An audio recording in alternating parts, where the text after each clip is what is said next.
Can you imagine living in a time where you're actually concerned that you could die of vampirism? Like, God, that's insane. I would really love to just like time travel back to maybe like doing one full day in a time period like this. Okay.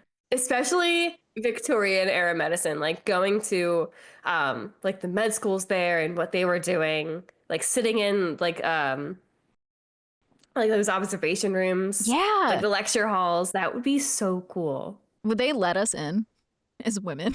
As women. Would we be allowed? Women aren't allowed to do anything. You fucking go in with a mustache, just like and a top hat. Hello, I'm here for the surgery. Or just hop on each other's shoulders and have a big trench coat. 2 girls in a trench coat. They'll have to let us in. We're 10 feet tall. Wow, look at that tall man. He has to come learn. He must come into my institution. Have you ever wondered what it's like to perform an autopsy? Ever wanted to know how accurate your favorite crime drama is? If you're brave enough, join us inside the morgue. Hey everybody, and welcome back to Inside the Morgue. We are your hosts and favorite pathology duo, Jess and Alice. And for this week's mini, I am so excited because we're talking about one of my favorite topics, vampires. Who doesn't love a vampire story? So we're going to get into it in a second. But before we do that, Dylan, if anybody out there wants to create a podcast with you, how can they do that? Well, all they have to do is look no further than the screen in front of them, and at the very bottom, they'll find my email, and if you send that email a message, it will reach me, and I will send a message back. Nice. Have you... Super easy. The way you broke that down so succinctly and beautifully just reminded me of the song Digital Get Down by NSYNC. Have you... Either of you familiar with NSYNC's discography like me? I'm familiar with NSYNC, not that song. I think that's before my time. Is literally, it's so 2000s because there's a point where they literally explain how to call somebody and leave a voicemail, and it cracks me up every time. And it's like they're literally like, if you call and I'm not home, here's what you do. You can't do leave a message, and it's so cringy and funny. We have to play the song. We're going to have to listen to it after this. Everybody listen to the song. You'll know what I'm talking about. So I don't sound insane. Get hyped for vampires. If you don't know how to leave a voicemail, NSYNC is going to tell you. Digital Get Down. It's amazing. It's such just like a time capsule of 2000. I was 3 in 2000. Stop it. No, why would you say that to me? No. Sorry. Anyway, speaking of things that are old, let's talk about vampires. So to get into all of this, in the fall of 1890, the Vermont Standard published a story from the point of view of a woman who had allegedly witnessed the burning of a vampire heart. The article was titled Woodstock's Vampire, and it told the story of a young man who died from a mysterious illness and was buried in Cushing Cemetery in June 1830. 6 months later, the deceased man's brother became ill with the same symptoms. The doctor's opinion was that this was vampirism, the only logical opinion. Can you imagine if you went to the doctor and they diagnosed you with being a vampire? I'd be like, wow, this is the greatest day. I'd be like, finally. I've always wanted to be a vampire. And so he said that the dead brother was the culprit. The first brother's body was exhumed and examined. Looking at his heart, it was allegedly found undecayed and filled with liquid blood. So it was removed, boiled in a pot, and buried in a hole with a 7-ton granite top, which was then sprinkled with the blood of a young bullock. As you do. Same. As you do. So in 1966, Rockwell Stevens wrote in the Vermont Life that some of the details of the story were able to be verified. In the 1890 account of the event, it correctly listed the names of local businessmen, doctors who were practicing in the area at the time. So some facts were correct in this original article. However, A lot of the other parts were harder or just completely unable to be verified. And there's no mention in the local paper of 1830 that addressed such a crazy incident occurring, which if something like this happened, you'd think a reporter would write about it. But in 1817, 13 years before this alleged vampire event, a young man by the name of Frederick Ransom died, and his brother Daniel recounted the event in 1894, and it sounds very similar to the Woodstock Standard article. Daniel wrote that his brother Frederick had died of consumption at 19 years old. He went to Dartmouth College at the time before his passing, and Daniel notes that he was only 3 when his brother passed, but it had been told to him that his family had a, quote, tendency for consumption, which is known as tuberculosis. Mm-hmm. So after Frederick died, Daniel said that their father took out his heart and burned it, hoping this would keep the disease away from the rest of the family. But Daniel goes on to say that unfortunately his mother, sister, and 2 other brothers died from the same disease, but Daniel himself lived to be over 80. Which is pretty crazy for 19th century. That's like unheard of. Yeah.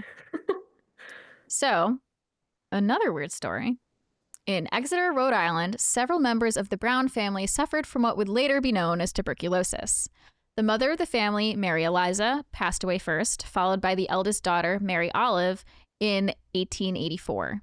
In 1891, the other daughter, Mercy, and a son, Edwin, soon became ill with what seemed to be the same illness.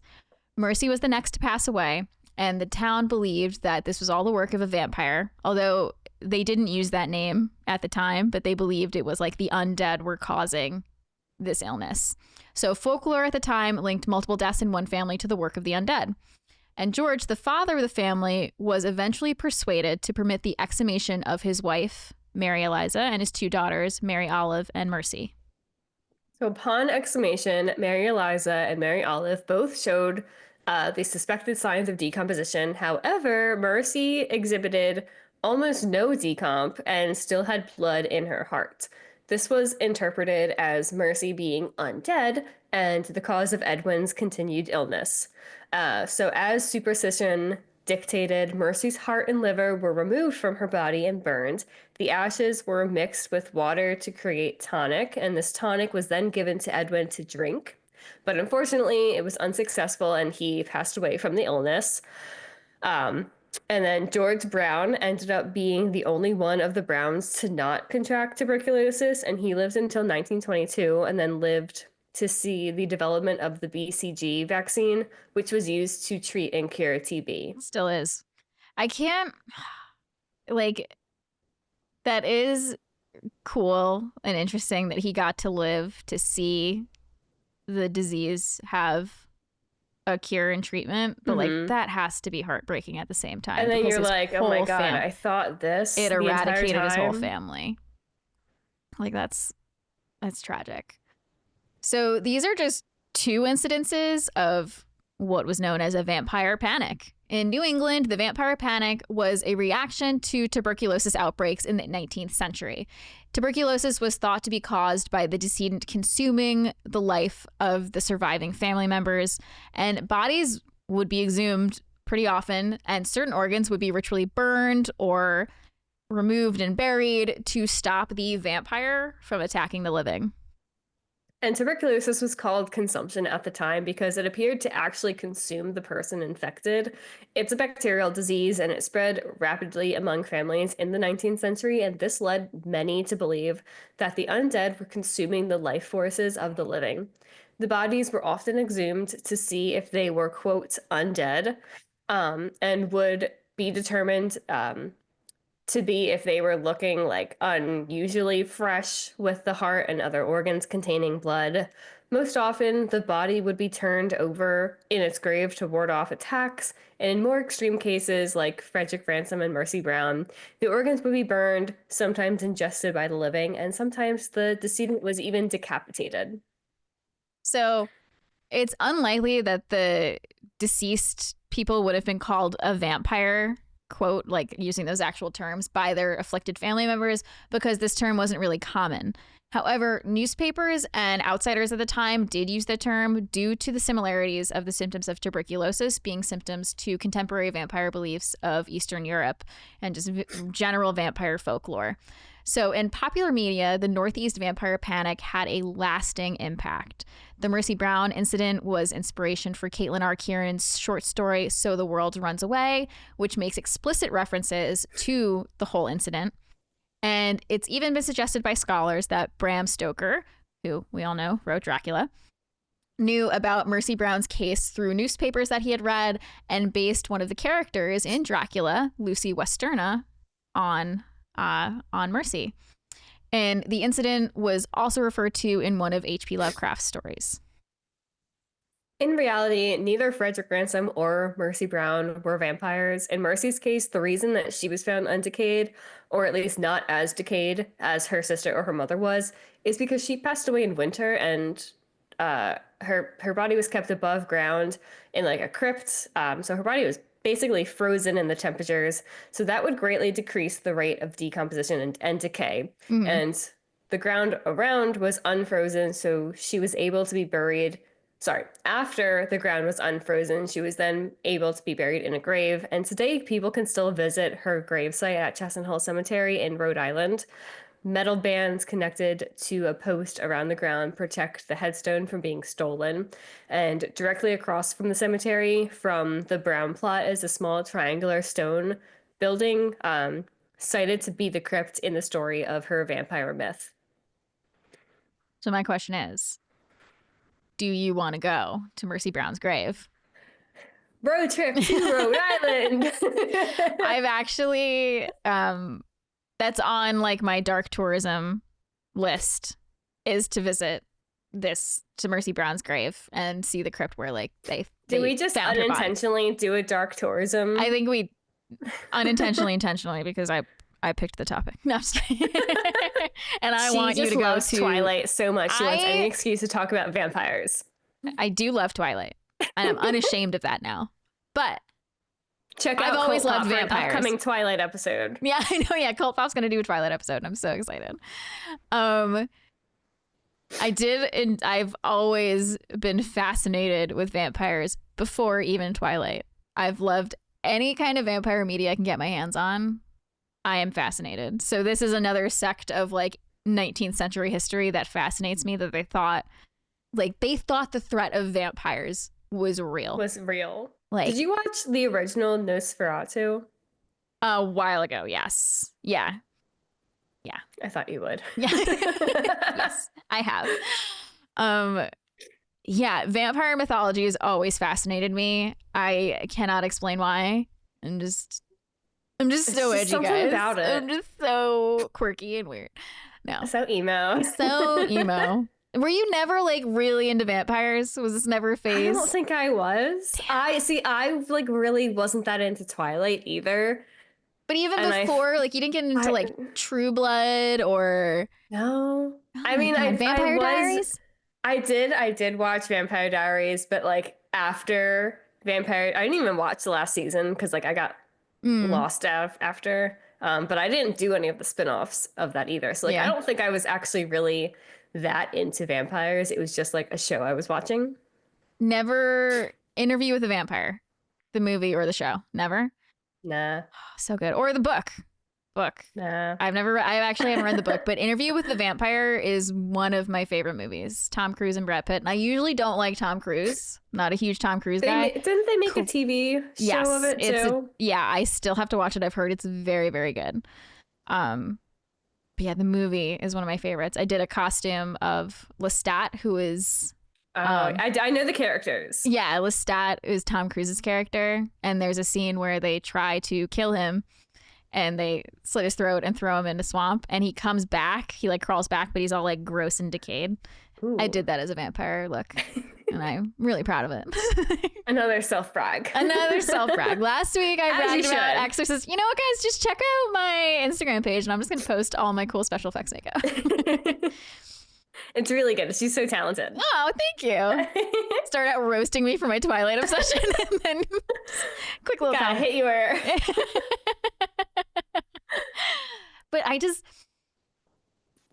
feel like I mean, obviously, I'm not the only one who's obsessed with vampires. It's just so, I don't know why people are so interested in it. Like, it's just so out there that I feel like people want to believe that like something like that does exist. mm-hmm. Yeah. Which would be cool. Unless if it's they were, like nice. unless it's like consumption vampire. Like I saw the remake Nosferatu, the Robert Eggers Nosferatu. Fantastic. I want to watch it so bad. What? It's so good. Check out our Cult Pop episode where we talk about it. But that kind of vampire I don't want. he's like a creepy plaguey vampire. He's like seems sickly. I'm like, no. Not this one. I'm interested in your story, but I don't want to be like, no. Stay over there. I want the Vampire Diaries vampires. I want sparkles, everybody. Give me the sparkly kind. Give me some sparkles. This is the skin of a killer.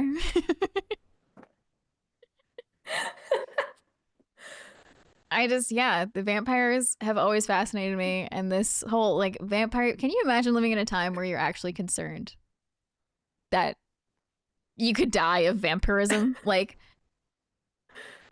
God, it's insane. I would really love to just like time travel back to maybe like doing one full day in a time period like this. Okay. Seeing like where they were coming from with their reasoning behind all of it. How bad do you think it would smell?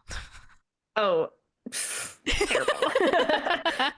But I've smelled decomp, so I was just gonna say, I know like, how it's gonna smell. I feel like it would just reek of just decomp.